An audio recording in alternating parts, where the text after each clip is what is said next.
Windows. We back. Hey man, we got School Relationships Make No Sense by Tor Scriptor. Yep. But relationships, school relationships make no sense. I was in a school relationship in high school. I feel like high school is fine. Everybody talks about the high school sweethearts and shit. Yes, high school should be fun, but like everything before that is like, yeah, that shit pointless as fuck.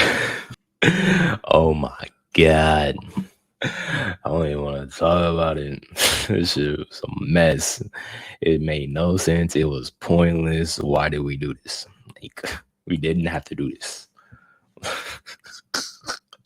Like elementary school, middle school, that pointless. Fucking pointless. Cause we kids, man. Let's just be kids. we ain't doing all that. But let's dive on in. Make sure you like, share, subscribe. Hit that bell. Friend little bell that keeps you notified with all my bangers, you feel me? But oh yeah, subscribe. I'm almost to a mil. I mean, almost. One day. Not now. One day. But I'm almost at 100. Oh my god. I'm stupid. But a mil, it's possible, nigga. We're gonna work at it. We're gonna focus at it. You and me. You feel me? We wanna build this community. Dead homies. But let's dive on in. The majority of school relationships are some of the most confusing and cringeworthy social aspects of school culture that I've ever seen. The term school couple is such a misleading word in and of itself because a relationship in school feels more like a public link-up rather than a genuinely grounded and loving dynamic between two people. You can't convince me that 99% of these relationships actually last more than one calendar school year. You will legitimately see two... Hey, man. I'm a living example, you feel me? Like, even though we can't really see each other that much, you feel me? We only see each other during the day or during the school days, you feel me? And then I gotta go off and do my football shit and then go home and do my school shit. You feel me? It's like it's a lot, but like I feel like I handled it the way I handled it. I feel like I handled it the way I handled it. You feel me? And shit. People be super lovey-dovey every single time they're seen in public. They're always saying how they're gonna get married, have kids, and love each other for the rest of time. Fast forward a couple weeks later, and you find out that they broke up with one another because one of them talked to the opposite gender for a little bit too long, and now is getting the craziest public display of a breakup that you've ever seen. Now, I know what some of you may be thinking right now. What makes you so qualified to judge other people's relationships? Have you been in one before? And to that, I say no. But am I an instigator with intrusive thoughts? All jokes aside, even as someone who's never had a girlfriend throughout my school years, as an outsider looking in, I've witnessed so much school relationship drama that I feel like I could write an entire Netflix show just based on my experiences alone. The first thing I want to talk about are the dating and attractiveness standards that are held by both boys and girls in school. And even though I said boys, I saw this occur mainly with the girls at my school personally. Now, when I was younger, and honestly even still to this day sometimes, I genuinely had no clue what made a guy attractive to a girl outside of just looks. Half the time, it felt like girls would randomly choose the most ultra-specific trait imaginable, and suddenly every guy who had that one characteristic became a 10 out of 10 Hollywood celebrity in their eyes overnight. One year it was dudes who are athletic, another year it was niggas who acted nonchalant, and sometimes all you needed was a specific haircut and fit, and suddenly people started convulsing in joy the second they saw you. None of these standards ever... Shit. I was just playing football and shit. I guess you like that. I don't know. I was just playing football and shit. Tall, athletic, and I'm an asshole.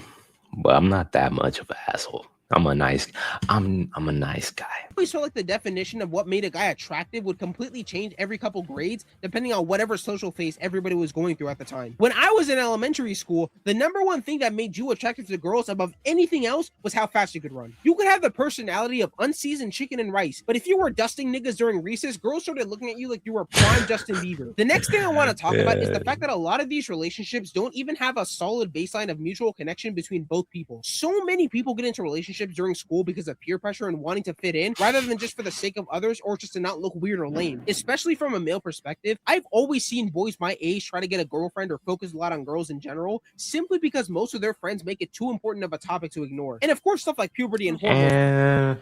I wasn't really focused on it. Oh, yeah. The homies, did the homie have a girl when I had a girl? I think he did have a girl. And then, and I was like, I wasn't really looking for anything. I just came across her. That's what it is, man. You don't you don't have to look for somebody.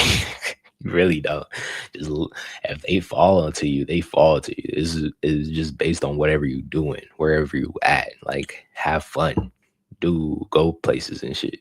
I'm not going places right now because I'm trying to work on something. You feel me? I'm trying to build something, trying to mold something.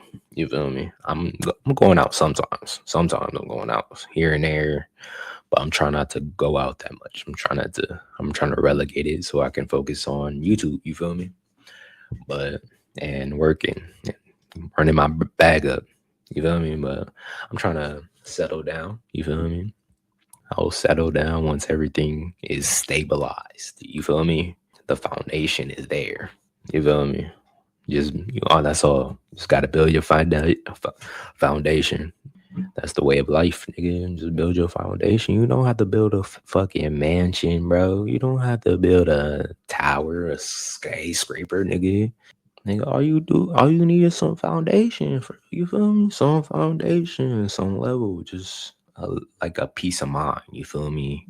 That knowing you'll be all right financially. You feel me? And people need to understand that.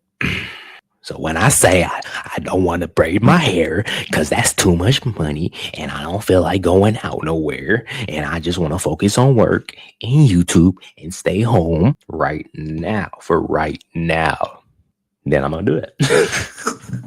Play a factor as well. But what ends up happening is that once they do get a girlfriend, they don't have a single clue on how to act or behave in a mature way whatsoever, which makes sense considering most of these guys haven't even turned 18 yet and still have the mental maturity of an acorn. There was one couple at my school that had a really bad breakup story. Now, for obvious reasons, I'm going to keep both of them anonymous, so let's just call the boy Evan and the girl Sarah. Evan and Sarah had been dating for about a year and some change, and from the outside looking in, they looked like a pretty healthy relationship, holding hands in the hallway, walking around together during passing periods, the usual stuff. Evan and Sarah were also part of the same school club together. The club had a big yearly competition that only a certain number of people could qualify for. Sarah and her team ended up qualifying for the competition, but Evan didn't. So that meant she was going to be going to the competition without her boyfriend, in a place where they could have a lot of free time, be very social, and interact with other people. And if you're catching my drift, you can tell that things probably were not going to go on a very smooth road whatsoever. Something important to note about Sarah is that she was really popular both within my school and school district in general. She had a very big social network, which meant she was very extroverted and wasn't shy about socializing with a bunch of different people, including guys. Anyway, she goes off with her team to the competition and they're there for about a week. Everything seemed fine at first, and when they came back, they all made an Instagram post documenting their trip and what they did. But it turned out one of her teammates had made a slightly different post from the same trip, and across both posts, there were 3 guys who kept showing up a lot in the pictures, not just in 1 or 2 photos,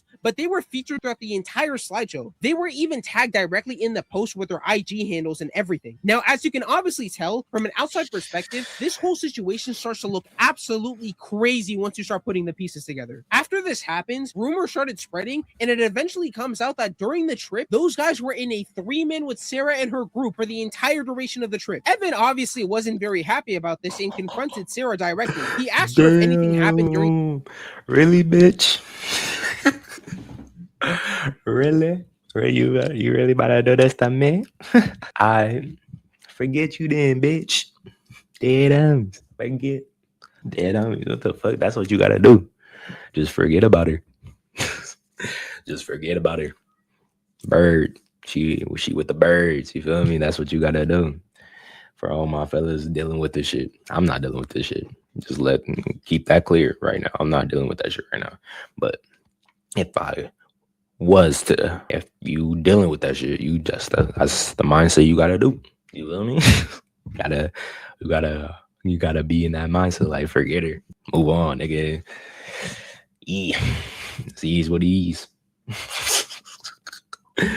It is what it is. the trip, but she never gave him a direct answer and was just kind of denying stuff overall. But from how she was responding, it was pretty clear something had happened that wasn't being fully explained. And after that, things quickly ended between them. Looking back at this entire story as someone from the outside, I really do feel bad for Evan because he was a really solid guy that did not deserve to be put in that position whatsoever. While this story could have been easily applied to a non-school setting, I think the fact that all of this happened in a school environment just makes things way worse. Because if you take this exact same situation and put it anywhere else, it would just be another cheating story and most people would just forget about it in a week. But in school, Right. especially with clubs or competitions where people already directly know each other, everything gets amplified so much more because you keep hearing about it for months on end. The 6 words a guy in a relationship never wants to hear is "I saw your girl with blank," because God knows the endless and horrors of hearing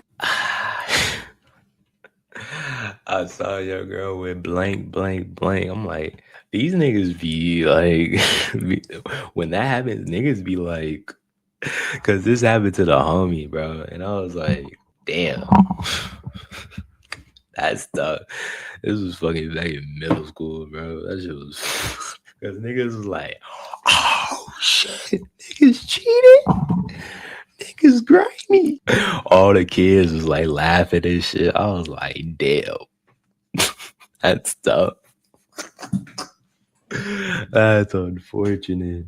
Like you can see I saw their face too, like it was the funniest shit though. I swear to God. about somebody you called the love of your life multiple times being with somebody else that isn't you. A type of relationship that I haven't even discussed yet are the ones involving the popular kids. I briefly talked about this in my school popularity video, but people treat these relationships like the two people involved are some sort of A-list celebrity couple that needs every detail of their business told to the entire school. These relationships are very likely to become messy or talked about constantly because being that well known puts a spotlight on everything you do. There was another couple at my high school who were basically the Jay-Z and Beyonce of the entire school district. It was between the football captain and the cheerleading captain, which I guess already tells you everything you need to know about how much glazing. Yeah, we didn't really have that too many of those. I think we did. I think we had like 1 or 2, but not really me. Like that cheerleading football matchup. Like what the fuck? I guess it can those shits work? I don't know. I don't know if those shits can work. Like both of y'all got popularity, and do y'all actually like each other on some like high school football shit, like high school like movie shit, high school movies or some shit, like relationship movies in high school? Oh shit! Hold on. Oh shit! Hold on. Let me reset. Hold on. Damn it! I thought we had 100. Fuck, man. Then that notification fucking fucked me up. I thought, oh, it was about other shit. Okay. God damn it. I thought my YouTube notified me like I got 6 new subscribers, nigga. I was like, damn, 100. But after this video, I'm gonna get 100. I'm gonna get 100. I'm gonna get 100. Regardless. But if I do while this video's up, when I do, appreciate y'all. Appreciate y'all. Keep supporting, keep watching, keep liking, keep sharing. You feel me? Love y'all. And attention these two got. And when I say these two got attention from everything and everyone, their prom king and queen photos were the first thing you saw once you opened up my yearbook and got to my graduating class before anyone else's pictures. Sometimes I wonder if either of them thought about cheating at one point, because if anything like that actually happened and got revealed publicly, it would have been equivalent to one of the Kardashians getting backstabbed without warning. I think the reason that half of this stuff even occurs in school to begin with is simply due to the fact that so many if that happened in real life, bro, on some real high school drama bullshit movie or some like anime like that, that's tough. That's interesting because the whole school knows about it. Oh my god, that's a straight movie. That's like that's a movie right there. Your life is literally a movie. Don't have the maturity to deal with the full commitment of a relationship at all. The feeling of love is so strong that a lot of these situations end up happening more on emotion and impulse than an actual understanding of what a proper relationship is supposed to look like. Combine that with the chaotic nature of the school environment where everything is already social and visible to everyone around you, it just makes those emotions 100 times more worse. Something private between two people ends up becoming tabloid news for everybody in the school for like a week straight. Wrapping things up here. Hey man, we try to keep it private. Like we kind of kept it private. Like we wasn't really out there too much. Me and her. we was not out there that much. Like we wasn't really like we was together on during like school campus, but we wasn't really in areas where there was a lot of people. You feel me? We was just hanging out.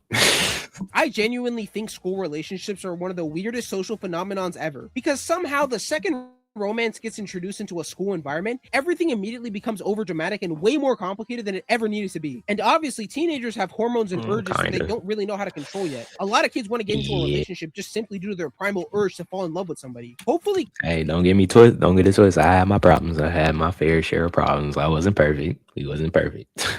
We made it though. Dead ass. We was kids, man. We was kids. But no cheating. No cheating. No nothing like that. Just like school shit. Mostly school shit. Niggas had school problems and it was like kind of affecting the relationship. And it was like, fuck. All right. Let's get the school shit out of the way and like level up. You feel me? Together. And that's what love is. A leveling up together. Understanding together. You feel me? I don't fuck those. I got one girl. One girl is for me. Yeah, I mean, kids our age can learn how to better handle stuff like this and become better with dealing with those impulses. Yo, quick message right at the end here. At the time of me making this video, we are very close to hitting 10,000 subs, which is a statement I thought I would shit. never be saying at all anytime Hold on. Did he make it? Oh shit, he's almost at 20. Shout out to bro. Subscribe, like, comment. Shout out to bro. soon. I remember a few months ago, I was sitting at 200 and was just going through the motions of learning how to make videos from scratch. Now we're 10% of the way to 100K, which is a goal that I have been dreaming about probably since forever ago, and it only felt like a pipe dream up until now. Thank you so much to everyone. Man, did I subscribe to you? Did I subscribe? I gotta subscribe. Yeah, make sure you subscribe, like, and everything, man. Show this nigga some love. He makes some good ass content, like talking about shit. You feel me? Relating to shit. Shout out to bro. That did as much as watch and like the videos. It really means a lot to me. I have a lot of plans for the future, which includes making storytime videos, as you can tell by me including some in this video. I have a lot of crazy stuff to unpack for my own personal life, so be on the lookout for those soon. I'll catch y'all next time. Hey, shout out to bro. Hey man, let me know your school stories. My school story. Shit. Do I got a school story for you? School story, school relationship stories. Goddamn, I'm dyslexic. But I remember we went to this fucking movie. It was weird. Oh, we watched Terrifier. I remember we went to the movies. We watched Terrifier. Oh my, or Terrifier 5 or 3 or something. I don't know where they at. I think it was 3. I think it was the newest one. Yeah, when it was the newest one, we watched that. I swear to God, never doing that shit again. Never watching that shit again. That shit made my stomach turn, man. Oh my God. And I was laid back as fuck, chilling. It was so crazy. I was like, fucking cringe, because like, what the fuck? And she was out here looking at it while eating. I'm like sitting here like, fuck.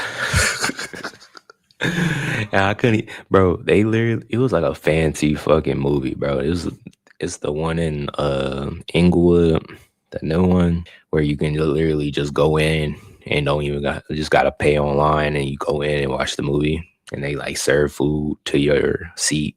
Got us some burgers and shit. I couldn't even finish that shit. Like, it was all right. The food was all right. It was just watching it while eating was not happening. Was not happening. I swear to God. Without further ado, make sure you like, share, subscribe, hit that bell. That friendly little bell that keeps you notified with all my bangers, you feel me? And we out.